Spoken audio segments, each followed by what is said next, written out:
بيت السراج للثقافة والنشر يقدم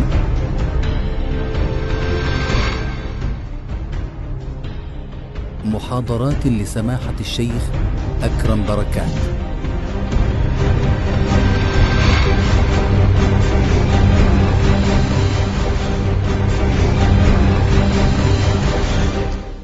السلام عليكم ورحمة الله وبركاته.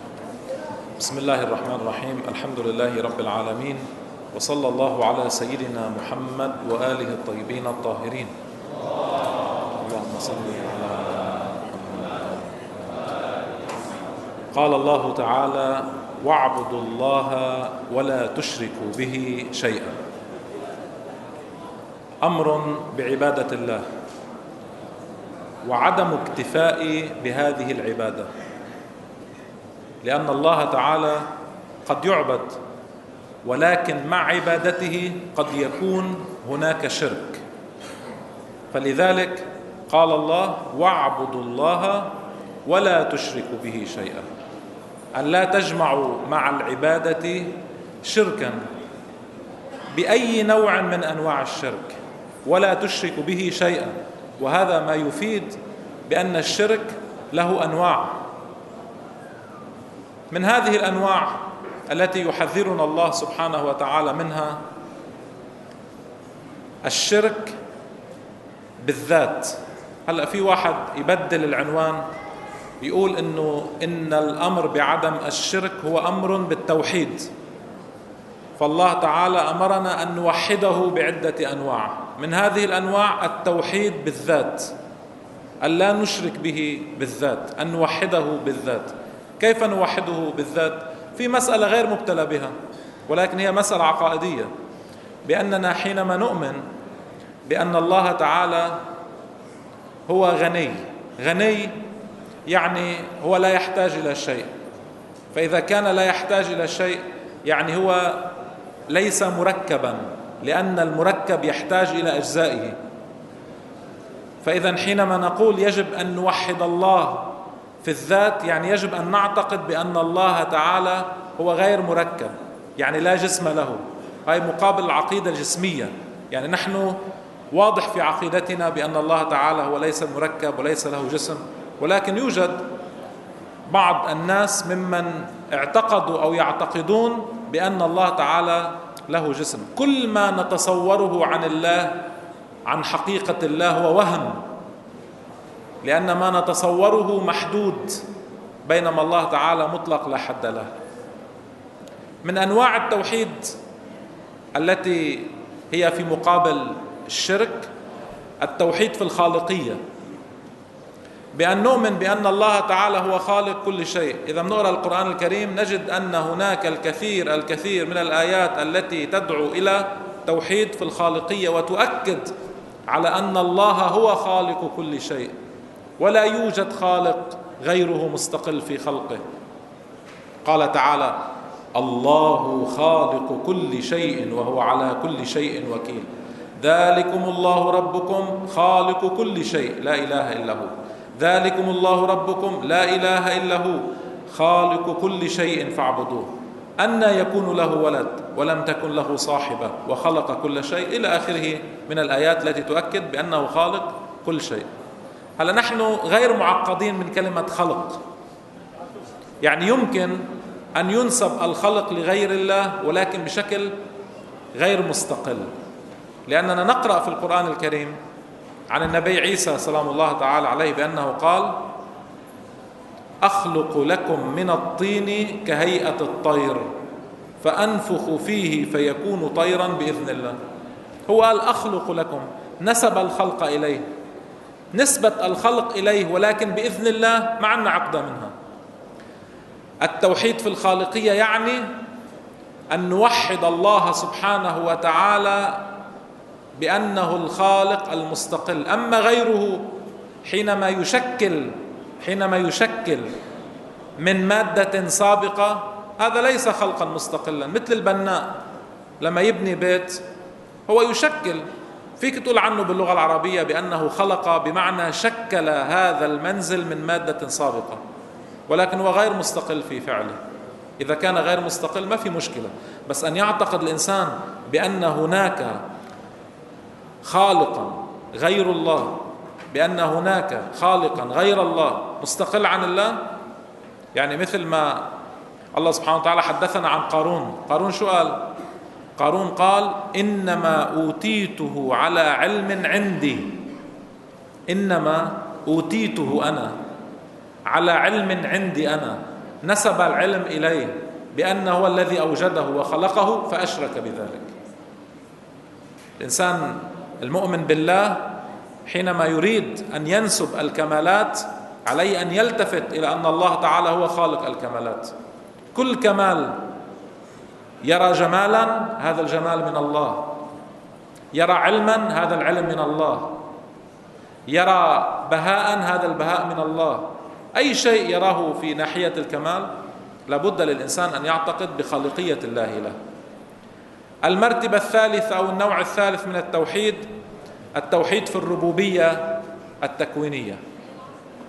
الربوبية التكوينية، ربوبية نقول رب يعني مربي، يعني مدير، يعني معتن.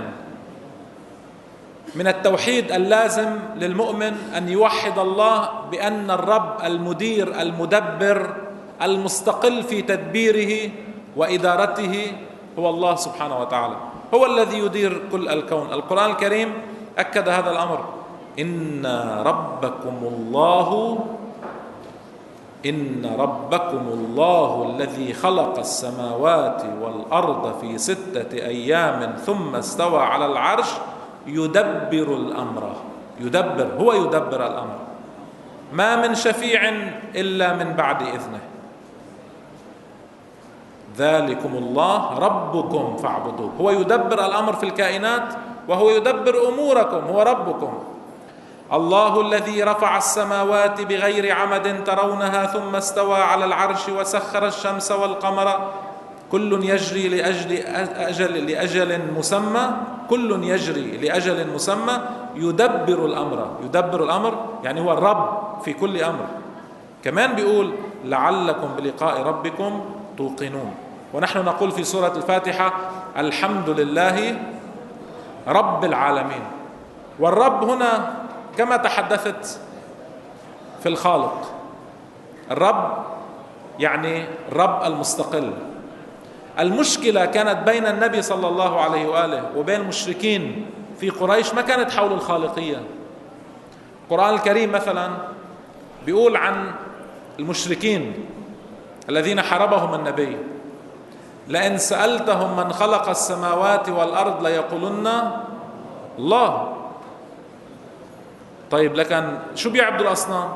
ما معنى عبادة الأصنام؟ هم يعتقدون بأن الأصنام هي أرباب من دون الله، هي أرباب مستقلة. الله خلق والأصنام هي التي تدير أمور الكون وتدير أمورنا، فلذلك يعبدونها لأن لها الإدارة ولها التدبير. بينما الله سبحانه وتعالى أكد بأن الله تعالى هو رب العالمين في كل التفاصيل، هو يحيي ويميت. الله الذي خلقكم ثم رزقكم ثم يميتكم ثم يحييكم، هذا كله تدبير. إن الله هو الرزاق ذو القوة المتين، كله تدبير. وإذا مرضت فهو يشفين، هو ربي.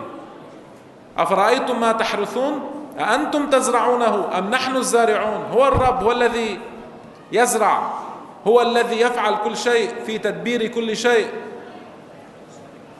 أما غير الله من الذين لهم أمور تدبيرية فلهم أمور تدبيرية غير مستقلة. يعني القرآن الكريم بيحكي عن الملائكة، يعبر عنهم بقوله تعالى فالمدبرات أمرا. فالمدبرات أمرا، أنه الملائكة تدبر، بس تدبر ضمن النظام الإلهي. أنه ملك الموت يدبر الأمر في قبض الروح، ميكائيل في الرزق، جبرائيل في الوحي، إسرافيل في نفخ الصور. هذا كله تدبير، نعم هذا تدبير، ولكن هو تدبير غير مستقل. لذلك أنا تحدثت سابقا عن الولاية التكوينية، أن الولاية التكوينية التي فيها نوع من التدبير لا تتنافى مع ربوبية الله المستقلة، لأن التدبير فيها هو غير مستقل. هذا التوحيد في الربوبية التكوينية مقابله التوحيد في الربوبية التشريعية. الربوبية التشريعية يعني أن يعتقد الإنسان بأن الله سبحانه وتعالى هو الذي يشرع بيده الحكم، بيده القانون، لا قانون إلا القانون الإلهي، لا حكم إلا الحكم الإلهي. وهذا ما فيه آيات كثيرة: إن الحكم إلا لله، أمر أن لا تعبدوا إلا إياه، ذلكم الدين القيم. دين يعني الحكم لله. صار في خلاف، الحكم فيه لله، واحد بده يصير يعرف إنه هذا الأمر قانوني ولا لا، الحكم فيه هو لله. ومن لم يحكم بما أنزل الله فأولئك هم الكافرون، ومن لم يحكم بما أنزل الله فأولئك هم الظالمون، ومن لم يحكم بما أنزل الله فأولئك هم الفاسقون. تأكيد على أن الحكم هو لله سبحانه وتعالى. هذا ماذا يدعو؟ هذا يدعو المؤمن أولا أن يتفقه بدينه، لأنه الفقهاء حينما يستنبطون أحكام الله هم يحاولون أن يصلوا إلى حكم الله، لأنه هو صاحب التشريع. هم ليسوا مستقلين في التشريع. يعني احنا منا مثل اليهود انه في حاخامات الله سبحانه وتعالى بيستشيرهم لما يوقع بمعضلة، وإنما الفقهاء يحاولون أن يصلوا إلى حكم الله سبحانه وتعالى. المؤمن الموحد لله تعالى في التشريع يلتفت أن يتفقه في دينه، أن يتفقه في دينه.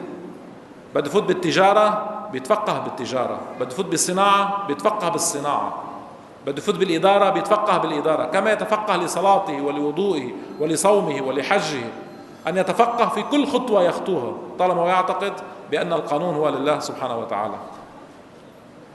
وحينما يصبح هناك تخاصم، ليش التخاصم لا يجوز إلا على أساس القانون الإلهي؟ لأن هذا يرجع إلى التوحيد، إلى التوحيد في الربوبية. هلا اثنين تخاصموا، فين يرجع للقانون المدني؟ الأصل بده يرجعوا للشرع. الرجوع إلى القانون غير الشرعي حينما لا ينحصر الحق به ويمكن للإنسان أن يرجع إلى الشرع، عليه أن يرجع إلى الشرع. في بعض الروايات يفسرها الفقهاء إنه افترضنا واحد رجع إلى الحاكم الظالم وكان هو على حق، اتنازع هو الآخر، افترضنا على سيارة، هو السيارة له واقعا، لم يلتجئ إلى الشرع، التجأ إلى الحاكم الظالم، إلى القانون الظالم، إلى القانون غير الشرعي إذا بدنا نقول الظالم، فحكم له القاضي غير الشرعي بأن السيارة له، وهي السيارة له. في بعض الفقهاء بيقول ما بيجوز ياخذها، هي السيارة له، بس لأنها كانت بسبب حكم حاكم غير شرعي لا يجوز له أن يأخذها. طبعا هو بعض الفقهاء بيقولوها لأن هذا الحكم صدر من غير الموارد الشرعية. المرتبة الأخيرة التي أتحدث عنها في التوحيد، التوحيد في العبادة. قال الله تعالى: وما أمروا إلا ليعبدوا الله مخلصين له الدين. إن الحكم إلا لله، أمر أن لا تعبدوا إلا إياه. قل يا أهل الكتاب تعالوا إلى كلمة سواء بيننا وبينكم ألا نعبد إلا الله. والآية التي تلوتها في المقدم: واعبدوا الله ولا تشركوا به شيئا. العبادة التي تشمل شؤون الحياة وتشمل العبادة الخاصة. العبادة هناك تحذير كبير جدا أن الله سبحانه وتعالى يريد الإنسان حينما يتعبد، حينما يكون مذللا ذليلا، أن لا يكون ذليلا إلا لله سبحانه وتعالى. ما بيقولوا باللغة أنه تعبد الطريق، يعني أصبح معبدا، يعني أصبح مذللا. الإنسان أمام غير الله هو عزيز، وحينما يتواضع الإنسان فإنما يتواضع أمام المؤمن لله. هو يتعبد، يكون عابدا، يكون ذليلا فقط أمام الله. في حديث عن الإمام علي عليه السلام يقول فيه: أما بعد فإن الله تبارك وتعالى بعث محمدا صلى الله عليه وآله ليخرج عباده من عبادة عباده إلى عبادته. اللهم صل على محمد. من عبادة عباده إلى عبادته، حتى لا يعبد الإنسان، حتى يعبد الإنسان الله سبحانه وتعالى. بعث النبي محمدا لأجل ذلك. هذه العبادة تبتدئ من هنا لتنتهي إلى الإخلاص في أعمال الإنسان وعدم الرياء في أعمال الإنسان، وأن لا يعمل الإنسان شيئا لأجل الآخرين. عن النبي صلى الله عليه وآله: إن أخوف ما أخاف عليكم الشرك الأصغر. قيل: وما الشرك الأصغر يا رسول الله؟ قال: الرياء. يقول الله عز وجل يوم القيامة: إذا جاز العباد بأعمالهم اذهبوا إلى الذين كنتم تراءون في الدنيا. واحد بيعمل عمل لأجل الآخر، بيعمر مسجد لأجل الآخر، بيعمر مدرسة لأجل الآخر، بيقوم بأعمال حتى يشوفوا الآخرون أنه قام بها. اذهبوا إلى الذين كنتم تراءون في الدنيا هل تجدون عندهم ثواب أعمالكم؟ هن بيعطوكم، أما عند الله فلا شيء. جعلنا الله تعالى من المخلصين، والحمد لله رب العالمين.